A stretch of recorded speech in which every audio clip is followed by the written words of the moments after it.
నా పాపభారం యేసుక్రీస్తు ప్రభువు మోసాడు. జాన్ స్టాట్ అనే ఒక గొప్ప దైవజనుడు ఆయన ఒక మాట అన్నారు. ఆ మాట ఏంటో మీకు చెప్పి నేను ముందుకు వెళ్ళాలని ఆశపడుతున్నాను.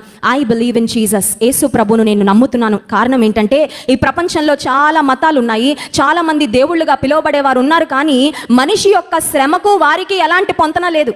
చూడండి, చాలా మంది దేవుళ్ళుగా పూజలు అందుకునేవారు, దేవుళ్ళుగా పిలువబడేవారు, సుఖభోగాలను, సౌఖ్యాలను, లేకపోతే లగ్జరీస్ను, లేకపోతే భయంకరమైన స్త్రీలతో వ్యభిచార పాపాన్ని, అబద్ధాన్ని ఇలా చేసిన వారు బహుశా చాలా మంది ఉన్నారేమో, కానీ there is no god in this world who was so close to human suffering as Jesus was. ఒక మనిషి జీవితంలో సఫరింగ్ ఇస్ రియల్. శ్రమ అనేది ప్రతి మనిషి జీవితంలో భాగము. మీరు అంగీకరిస్తారా లేదా? శ్రమలు అనేవి ప్రతి మనిషి జీవితంలో భాగం. If you are a real human being, నువ్వు నిజంగా బ్రతికున్నావంటే నీ జీవితంలో ఏదో ఒక కష్టాన్ని, నువ్వు ఏదో ఒక సమయంలో ఏదో ఒక శ్రమను అనుభవిస్తూనే ఉంటావు. అది మానసిక శ్రమ అయిండొచ్చు, ఒకవేళ శారీరకంగా నువ్వు పొందే శ్రమ అయిండొచ్చు. అయితే యేసుక్రీస్తు ప్రభువును నేను ఎందుకు నమ్ముతానంటే I see a saviour who has suffered. శ్రమ పడిన రక్షకుణ్ణి కేవలం క్రైస్తవ్యంలో తప్ప ఈ ప్రపంచంలో ఏ రిలీజియన్లో కూడా మనం చూడలేం. హల్లెలూయా.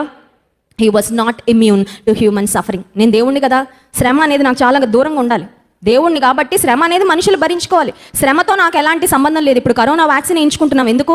ఆ వైరస్ ఒకవేళ మన చుట్టూ ఉన్నా మనకు అంటుకోకూడదని కదండి, మనకి ఇమ్యూనిటీ రావాలని వ్యాక్సినేషన్ వేసుకుంటున్నాం. కానీ శ్రమకు యేసుక్రీస్తు ప్రభు ఇమ్యూన్గా లేడండి. He was not immune to suffering and pain. He entered flesh, he entered blood, he experience tears and death. ఆయన శరీర మాంసములలో, రక్త మాంసములలో ఆయన పాలివాడై ఆయన మరణాన్ని అనుభవించాడు, ఆయన కన్నీటిని అనుభవించాడు.